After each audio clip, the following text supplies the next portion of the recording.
حي على الفلاح.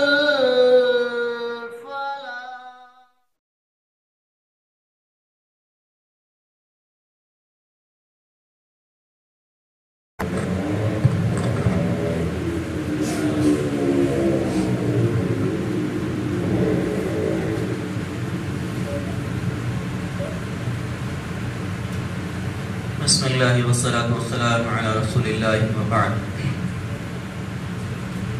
عن أبي سعيد الخدري رضي الله تعالى عنه قال: جاءت امرأة إلى رسول الله صلى الله عليه وسلم فقالت: يا رسول الله، ذهب الرجال بحديثك فاجعل لنا من نفسك يوما نأتيك فيه تعلمنا مما علمك الله. قال: اجتمعنا يوم كذا وكذا.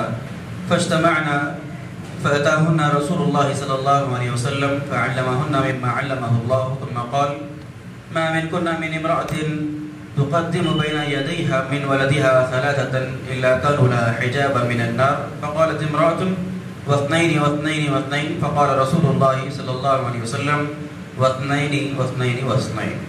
رواہ مسلم.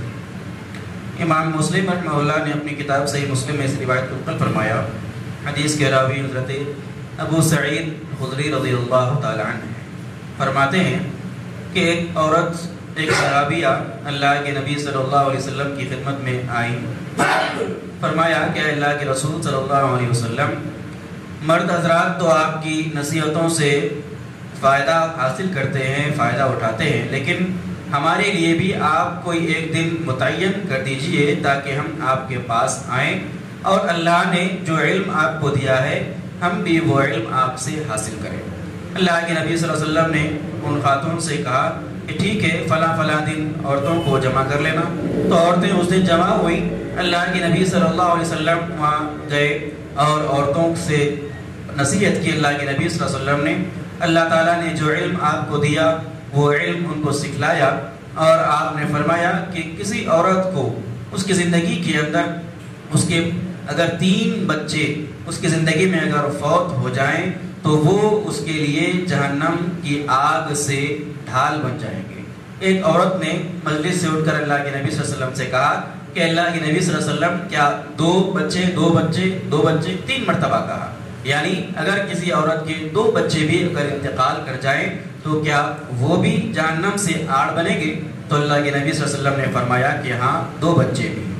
اس روایت کے اندر سب سے بنیادی بات تو یہ معلوم ہوئی کہ کسی شخص کے اگر 3 بچے اس کی زندگی میں اگر فوت ہو جائیں، چھوٹے بچے بلوغت سے پہلے، تو یہ فوت شدہ بچے جو ہیں ماں باپ کے لیے جہنم میں جانے سے ڈھال بنیں گے اور جہنم کی آگ سے بچاؤ ہو جائیں گے.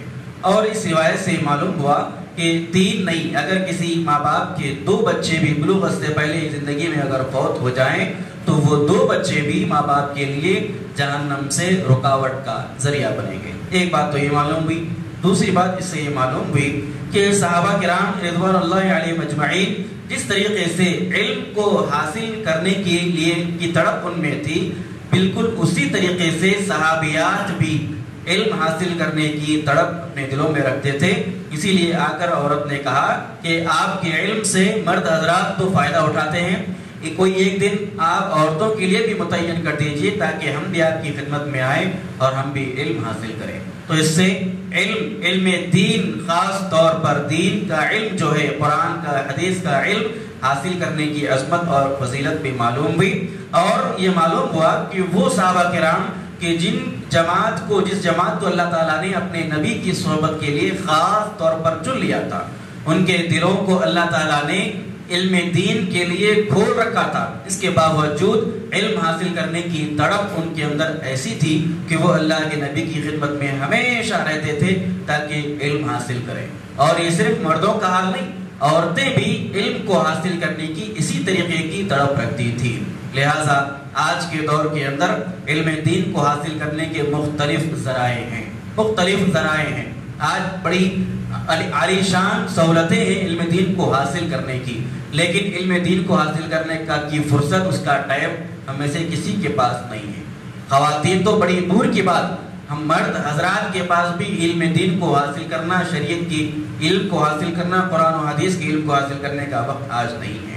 لہٰذا علم دین کو حاصل کرنا، شریعت کے علم کو حاصل کرنا، قرآن اور حدیث کے علم کو حاصل کرنا ہر مسلمان پر فرض ہے۔ کم سے کم اتنا علم تو ہر مسلمان کو ہو کہ وہ حلال اور حرام کے درمیان، جائز یا ناجائز کے درمیان، سنت یا بدعت کے درمیان تفریق کر سکے، تقسیم کر سکے۔ اتنا بنیادی علم تو ہر مسلمان کے پاس ہونا فرض، لازم اور واجب ہے۔